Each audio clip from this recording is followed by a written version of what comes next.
मैं शारदा। मेरे परिवार में मेरी 2 बेटियां हैं, मेघना और नैना, और हम एक दूसरे का सहारा हैं।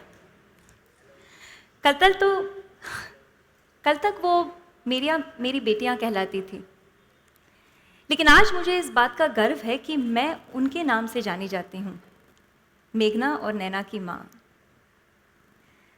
मेरे लिए सबसे खुशी की बात यह है कि मेरी मेहनत रंग लाई है उन्हें पढ़ाने की, लिखाने की, आज इस काबिल बनाने की कि आज समाज में उन्होंने अपने दम पर, अपनी काबिलियत से एक अलग सी खास जगह बना ली है।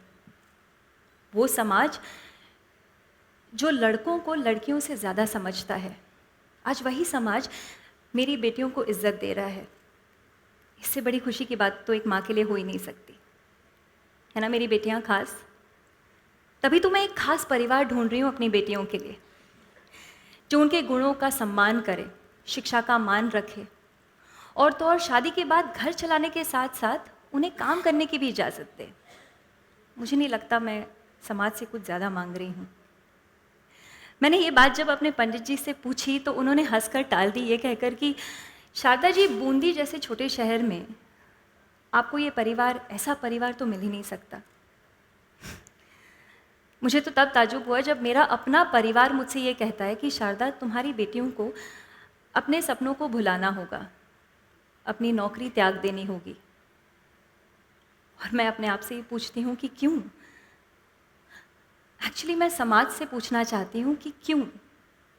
क्या इतना मुश्किल है कि एक पढ़ी लिखी लड़की शादी के बाद घर चलाने के साथ साथ नौकरी क्यों नहीं कर सकती?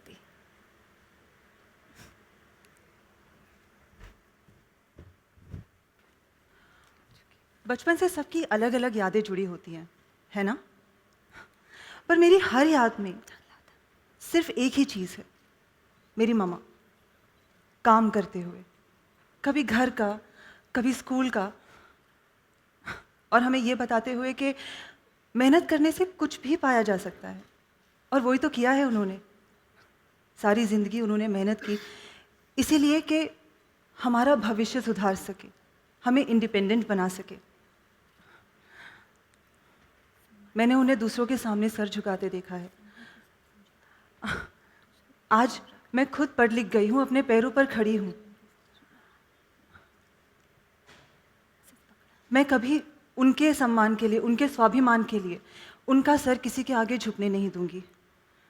एक जॉइंट फैमिली को बैलेंस करना बहुत मुश्किल होता है, और माँ ने वो बहुत अच्छी तरह से किया है।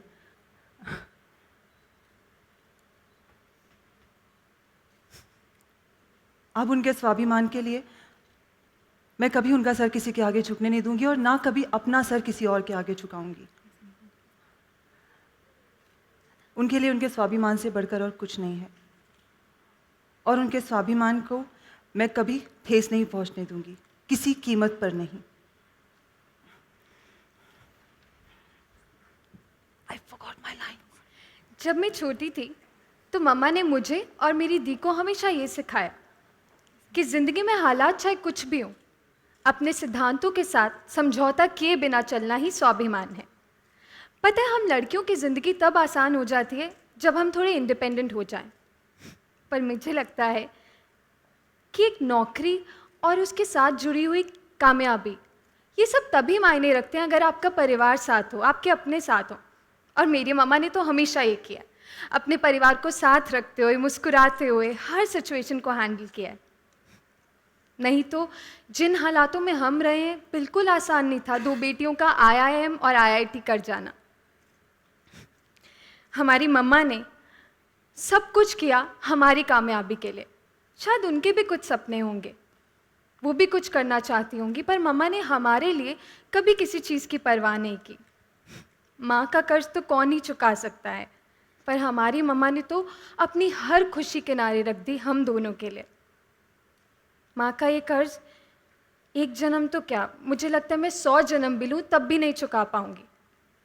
इसलिए एक चीज़ है, पूरी कोशिश करूंगी कि माँ के दिखाए हुए रास्ते पे चलूं, अकेले नहीं, पूरे परिवार को साथ रख के, जैसे मम्मा ने किया। हाँ, मुझे लगता है वो करने में कुछ समझौते करने पड़ेंगे, कभी झुकना पड़ेगा, मैं झुकूंगी। मम्मा ही तो कहती हैं, अगर लदा हुआ पेड़ झुकेगा नहीं तो टूट जाएगा। इसलिए मम्मा के लिए और अपने परिवार के लिए हमेशा सब कुछ साथ लेके चलूंगी। झुकना भी पड़ा तो झुकूंगी। और इसीलिए मुझे लगता है मैं अपनी मम्मी के संस्कार और उनके स्वाभिमान को मान रखूंगी।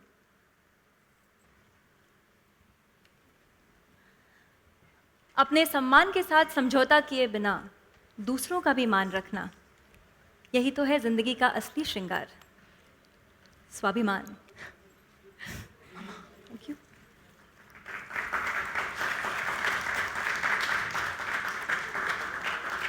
Now I would like to call on stage Mr. Suraj Barjatia ji. आप सबका बहुत बहुत स्वागत। बचपन में मेरे दादाजी कहते थे कि कहानियों के लिए ना ऑटोबायोग्राफीज पढ़ो, वहाँ से कहानियाँ मिलेंगी। तो बचपन में तो पढ़ा नहीं, पर आज ये एहसास होता है कि सच्ची कहानियाँ जो होती हैं, ज़िंदगी से जुड़ी हुई जो कहानियाँ होती हैं, उसकी प्रेरणा ही कुछ और होती है।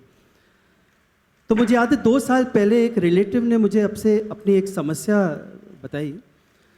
उनकी एक बेटी Prachi 24-25 year old, multinational company की मार्केटिंग हेड, महीने में 2 बार 3 बार अब्रॉड ट्रिप्स, कभी न्यूयॉर्क, कभी LA, कभी ऑस्ट्रेलिया, कभी तो मैंने खुद देखा कि वीकेंड के लिए ओनली, एंड 35-40 लाख का पैकेज।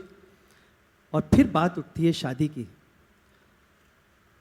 तो पंडित जी आए, तो पंडित जी ने कहा कि भाभी जी ऐसा है कि देखिए काम छोड़ना पड़ेगा, क्योंकि इतनी कमाऊं लड़की के लिए, इतना ही कमाऊं बिरादरी में ना लड़का मिलना मुश्किल है। और अगर मिले भी तो वो ये सोचे कि कंपैरिजन, और ये सोचे कि घर का काम करेगी कि नहीं। तो लड़की से बात हुई तो लड़की ने बहुत सोचा, फिर कहा कि अच्छा मम्मी, मैं रिश्ता पक्का हो जाएगा ना तो मैं छोड़ दूंगी काम। फिर पंडित जी आए तो पंडित जी ने कहा कि नहीं बेटा, काम पहले छोड़ो, काम अभी छोड़ो, प्रोफाइल में से ना तुम्हारा ये बायोडेटा में से ये प्रोफाइल निकले तो फिर रिश्ते आएंगे। तो फिर रिलेटिव ने मुझे पूछा कि क्या करूं, तो मुझे आज तक 2 साल हो गए, आज भी जवाब नहीं इसका। तो आज एवरीवेयर गर्ल्स आर देयर। मैं असिस्टेंट था, कोई लड़कियां नहीं थी, हम ही चूड़ियां गिनते थे assistant. Today girls are everywhere and earning so well. पर आज भी अगर लड़की किसी लड़के से मिलती है और अगर ये कहे कि नहीं मैं लड़के से मिली हूँ पर मैं 2-3 दिन सोच के बताऊंगी, तो इसे अभिमान कहा जाता है। आज Prachi, I am a father of 2 grown up sons. Now अगर मैं खुद सोचूं कि अगर मुझे कोई ये कहे तो मुझे भी कहीं ना कहीं, तो अगर मुझे ये खुद लग रहा है तो मैं किसे ब्लेम करूं। तो हमारा ये शो एक ऐसी माँ की कहानी है जो बूंदी शहर की एक सिंपल मैथ्स टीचर है, जिसने अपनी दोनों बेटियों को IIM IIT के टॉपर बनाया है, और एक सपना उठाया है कि मैं ये प्रूव करूं अपनी बेटियों के थ्रू कि आज की लड़की कंपनीज के चेयरमैन भी बन सकती है और घर का चूल्हा चौका भी कर सकती है। तो इस माँ ने अपना स्वाभिमान एक श्रृंगार के रूप में पहना है।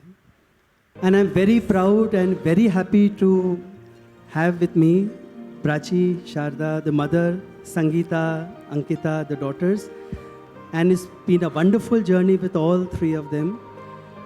But जैसे अभी हम लोगों ने कहा कि क्या घर मिलेगा, तो घर मिलता है, ढूंढो तो मिलता है घर। और ऐसे ही घर मिलता है, और ऐसे ही हमारे हीरोज़ हैं इस शो के, जो मैं बुलाना चाहूँगा, समृद्ध एंड साहिल।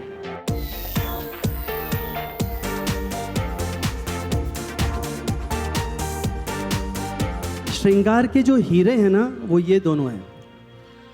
बिकॉज ऐसी लड़कियां जो इतनी फोकस्ड हैं, जो टिपिकल वाइफ्स कभी नहीं बन सकती, उनसे मोहब्बत करना, उनसे निभाना कोई आसान काम नहीं। These are the heroes.